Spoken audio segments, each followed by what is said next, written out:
Hi, thanks for taking a few minutes to watch this video. I wanted to do this on the buyer-broker agreement, which is the agreement that ties you as a prospective buyer to the agent that you've chosen. And I'm going to ask your forgiveness. I'm going to look down at my computer screen to make sure that I hit all the high points.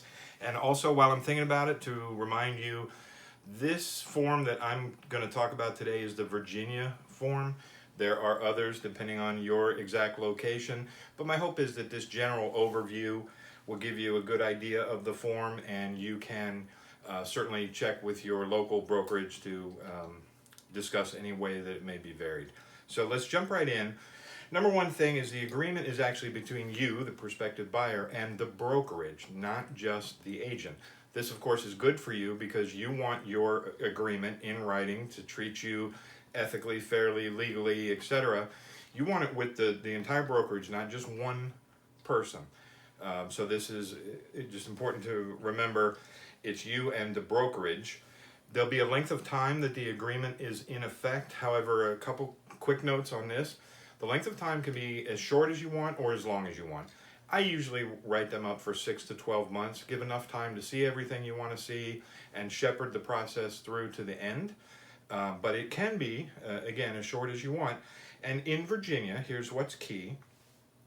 The agreement can be canceled or terminated by either party simply by just notifying the other. So let's say you have a buyer or an agent who feels like, you know what, this just isn't working. Or maybe it's a case where the buyer isn't going to buy anymore or something changed. Things happen, so if it does, it's important to know that the agreement can be terminated. Now, of course, first things first, if there's a problem, you always want to talk it through.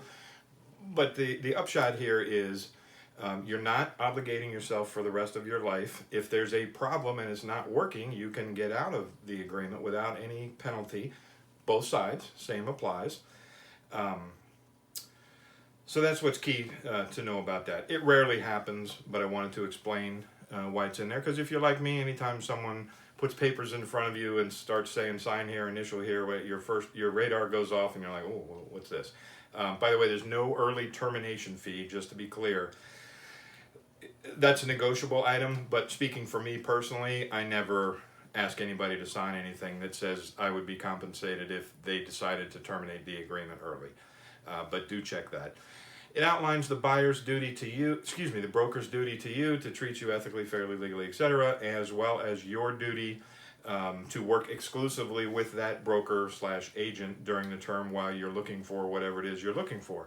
And that brings me to the next point, which is it should have a purpose. For example, it won't just obligate you to use this one particular broker or agent for any real estate transaction during this period. It will say something like the purpose is to find a single family home in the greater Arlington area or the greater Leesburg area or whatever. It'll have some sort of scope to it.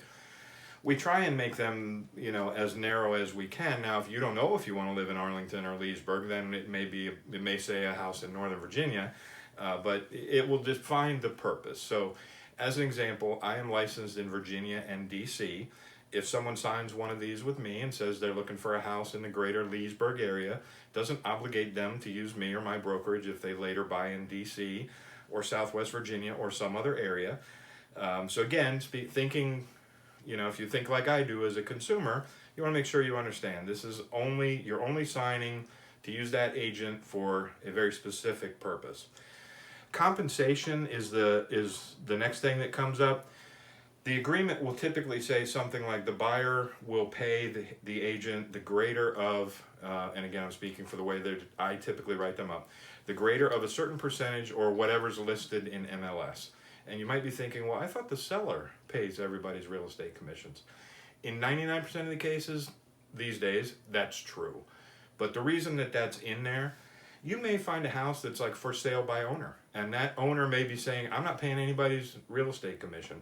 That's fine. I still want to be able to show you that house.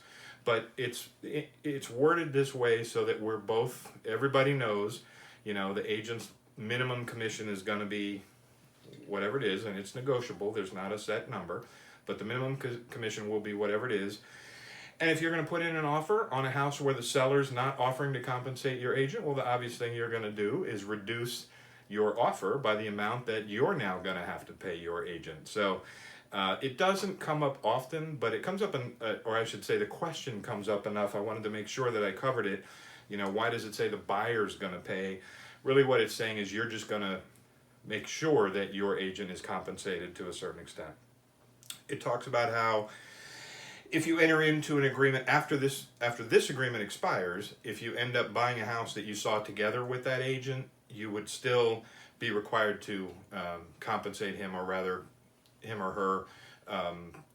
Probably a better way to say that is they would still be officially your representative for purposes of the transaction if it happens within a certain number of days.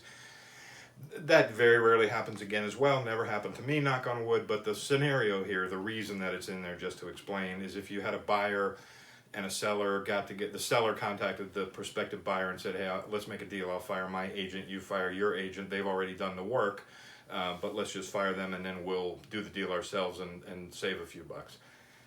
Not going to happen. Very rarely, if ever, happens, but I wanted to explain that's why it's in there. The agreement will typically ask if you're part of a relocation program. If it is, you'll know about that. The next two things that come up that I want to make sure I hit are designated representation and dual representation. Here's the difference. Designated representation refers to when the same brokerage, in my case RE/MAX Gateway, has an agent working for the seller and a different agent working for the buyer. This is fine, in my opinion. You definitely want me to be able to show you other listings from our RE/MAX Gateway family of agents. We have a lot of listings. Most good brokerages do. So keeping in mind that if I'm your agent as a buyer, my conversations with you are confidential. They are never shared with the seller or the seller's agent. Even though we both are under the RE/MAX Gateway umbrella, it's two, they have their agent, you have yours. I recommend that you say you're okay with that. The other side of this, or the second choice on this form, is dual representation, whereas that's where the same agent represents both the buyer and the seller. I don't ever do that. I don't recommend that you agree to that. There is, just as you might imagine, too many cases where there'd be a conflict of interest. If a buyer tells his agent, look, let's offer X, but we'll go 10,000 over X if we have to, you don't want the seller's agent knowing that. And if the buyer's agent and the seller's agent are the same, that's not going to work. So the way I typically write up the agreements is that the buyer, you will be asked to say you're fine with designated representation, which again means we can work with other RE/MAX Gateway properties, but you're not fine with me being on both sides of the transaction. And as I alluded to, whether you were fine with it or not, it's not something I would ever be inclined to do. Please make sure you read through the entire agreement. There is a reminder about Megan's Law, which just reminds you to check the criminal state police website in your jurisdiction. It will show you what sex offenders are registered in the area. All I will say about that, well, I'll say two things. One, you should check. Two, not everybody's on there for the same reason, and I'll leave it to your judgment for that. Wire fraud, you'll be reminded about 1 billion times. On wire fraud, probably not only from me, but the title company, the lender. Don't ever transmit any money based on an email that you receive. A lot of bad guys out there doing computer hacking. If they can figure out how to hack into a real estate transaction, it can mean a lot of money for them. If they can convince somebody to wire money somewhere that they shouldn't be. So whenever you're wiring funds, you never want to rely exclusively on an email. You always want, if you get an email that looks at all suspicious, even if it doesn't look suspicious, if it has instructions telling you to send money somewhere, pick up the phone, call me or someone else that you trust at a number you know to be theirs. So call the number on my business card, call the number you've called me at before. Don't necessarily call the number in the email, because if it is a scam email, it's probably going to have a bogus number that they're going to try and convince you to use. The last thing I wanted to quickly talk about, and this will vary jurisdiction to jurisdiction, brokerage to brokerage. Some brokerages over the past years have begun charging what I'll call an archival or transaction fee. Excuse me. What this is over time, there have been more and more laws and regulations put into place that require brokerages to do things that they should be doing, but requiring them to keep records for 7, 10 years, depending on your jurisdiction, requiring them to do other documentation. Part of this was as a result of the housing bubbles that have occurred in the past, and it's all good stuff.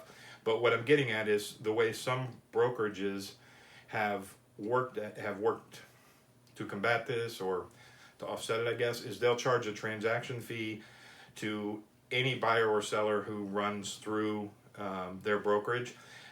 It's not everybody, it's not every brokerage, it's not every jurisdiction, but if you do see something like a transaction or archival fee on your broker agreement, which is something you would promise to pay the brokerage when you go to closing. It's not a check you have to write, and if you never end up buying anything, you don't pay it, but it does help them offset the cost, and that fee goes directly to the brokerage. Whoever your agent is will never see a dime of that. It goes right to the brokerage. I hope that was a good explanation on some of the more common questions that come up on the buyer-broker agreement. It's a good thing to have. You want to have it. One thing I forgot, I'll add it quickly at the end. Another reason for it is there needs to be a record of who each agent is taking around to see houses. If you think about it, if you were a seller, you want to know who's been through your house. And while you'll be able to tell which realtor, based on the way we electronically get in and out of houses, you also, if you're a seller, you have a reasonable right to expect that your realtor knows with certainty who it is they're showing in and out of these houses. And again, if I was a seller, I know I'd want that. I would never want to hear, oh yeah, I don't know, some guy, he said his name was Joe, but I don't know. So it's kind of a side benefit. Anyway, much longer video than I wanted it to be, but those of you who know me know that I like to talk. So if you have questions, if I didn't do a good job of explaining any of this, if you'd like some more clarification, please reach out to me, email, phone, whatever works best for you. Have a great day. Thanks.